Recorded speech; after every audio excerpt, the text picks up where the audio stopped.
Okay, my name is Perez Wells.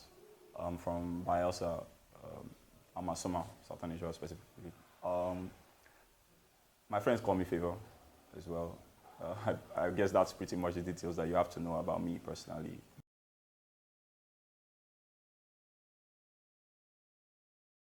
Well, it's it's an unfamiliar word on the side of the Niger, basically, but it has to do with comic books.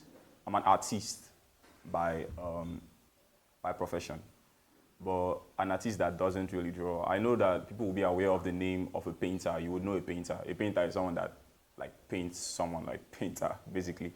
Basically, I do that as well. It's just called a colorist because that's the rampant name there. So I work in the comic book industry. And in the comic book industry, you have different levels of it. You have the writer, someone that just sketches up a story. He writes it down. Then he sends it to an artist. The artist works on the drawings. He translates the script that is given by the writer into pages that you see in images. So now those black and white lines that you see, no colors are there. So I'm the one that adds color to those pages. That's why I'm the colorist.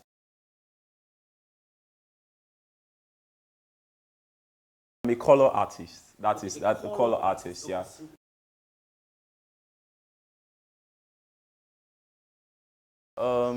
For 3 years now. 3 years now.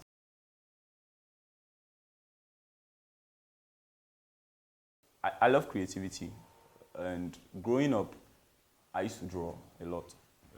But I stopped. I remember telling my dad that I wanted to do art because I didn't even know. I said theater art because I just love the art field. But then it didn't resonate well because basically we in this side we know what we want our children to do definitely, because it's not that we don't want them to do what they are proud of. It's just that we know that we want them to succeed. So in the idea that our parents want us to succeed, they want us to go in a particular route because they don't know if this other place will work well for us. So that's how I ended up doing science in school. Well, it was not, but I didn't kill the idea of the fact that I loved art in of itself. Although I couldn't draw as much as I used to, but I kept writing. I write stories myself. So I worked on comic books because I wanted to get into the movie scene. So I worked on a book. The name of the book is Miracle. So I had some people in school work on it when I got there. I was just scouting for artists that could help me draw my script in 100 level when I was in school. But then these people, because they didn't know if I am dragging them into something that they would in the end at the end of the day nothing will come out of it. So it was hard to pack inspiration inside these people and help them do it. So I ended up drawing the whole thing and coloring it myself. And I was working on the phone. Yeah, I was working on with the phone. Create them digitally. Yeah.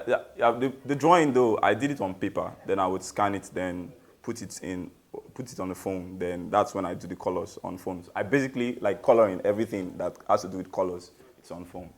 Before.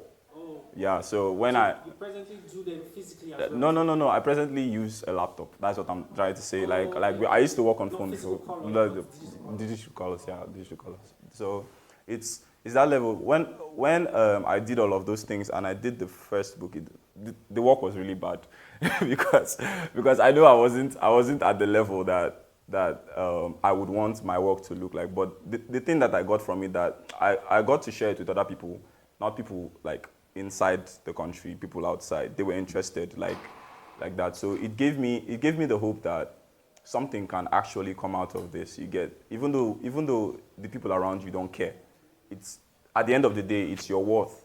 You're the one that says what you want to do. It doesn't matter what they think. So I kept on doing it.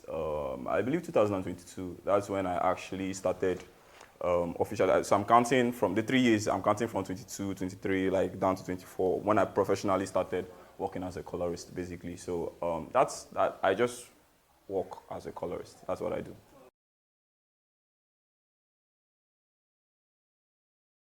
I have a current project I'm working on, and like the book I said before, I'm actually working on it again Okay. because the first one I did was just an intro.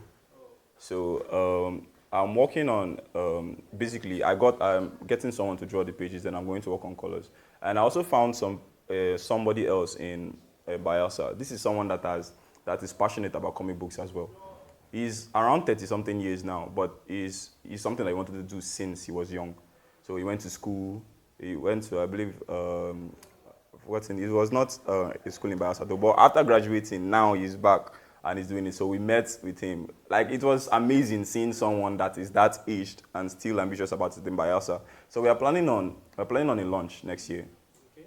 We're planning on a launch next year, and we are hoping that we can bring sensitization to this profession out there so that children won't lose hope in the art field and everything there.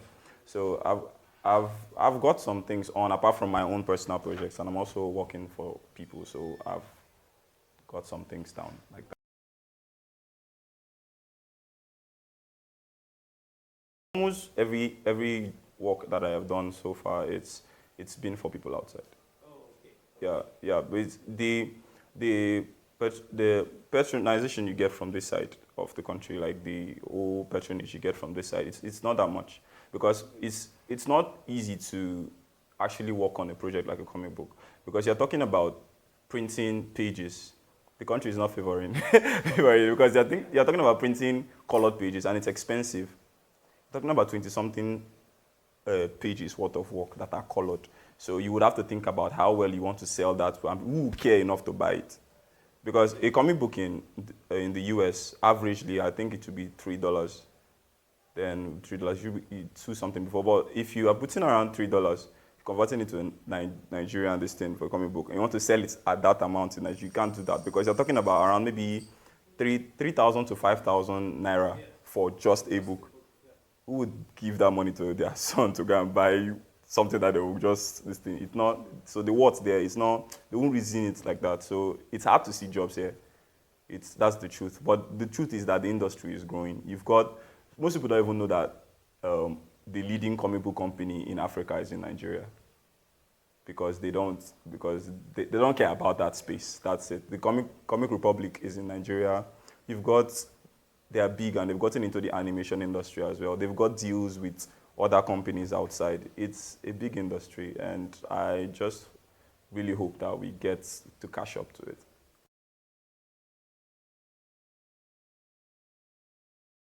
Yeah, I am into that. I delve into. I'm actually working on some animation projects myself.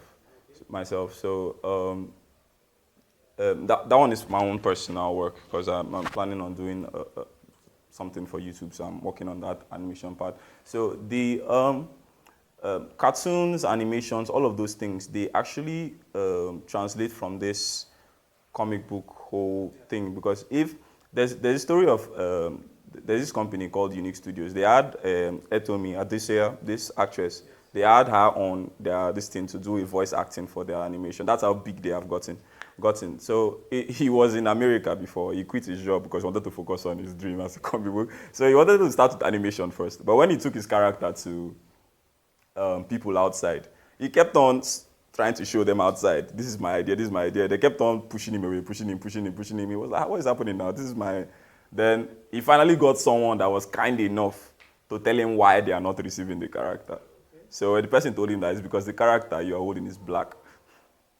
So nobody is going to. So the thing, like, it moved him. So what he did was he said, okay, since I can't get animation done, I would have to go to the roots of this thing, which was comic books. So he started comic book. He contacted artists in Africa, started working on them. That was, I believe, 2012 and back then. And now he's one of the biggest in service. He's big. He's working. He has an animation coming up in Cartoon Network right now. That's how big a Nigerian company has gotten. And the funny thing is that we don't know about that company. So it's just like that there. So the animation world is huge. And artists, you get to be a character designer, because before they would bring those characters to screen, they would have to design what they would look like. So an artist, you get to work in that field. Lots of opportunities for young people that would gather up that people don't still know about.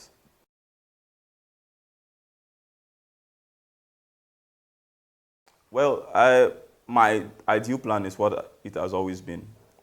Bring the idea of creativity and this whole industry of art and comics all together to this side of the Niger, inspire younger generations that actually what they like to do can actually work for them.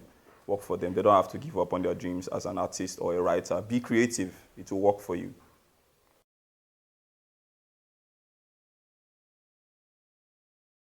Uh, I would say it doesn't matter what they say around you. Don't run with their thoughts. Don't run with what they say. Run with what you believe. Run with the fact that you want to do this. You want to do this because you love doing it, because you have a passion for it. That is it. No matter where you go to, even if at the end of the day you are like me that don't study what you wanted to do in school, it does not matter. It's not a barrier. Go beyond. Go beyond. Find resources online. Get better. And always communicate with other people as well. Once you, and never put money in the forefront of everything you are doing, because then it will look like a job. The worst thing to do is actually have a job, because nobody likes working at all, whether you like it or not. Nobody likes working. Everybody wants to do something that they love doing. If what you love doing turns out to pay you, glory to God. Glory to God. If it doesn't, keep doing it because you love it. It will work out definitely. That's what I'm saying. That's just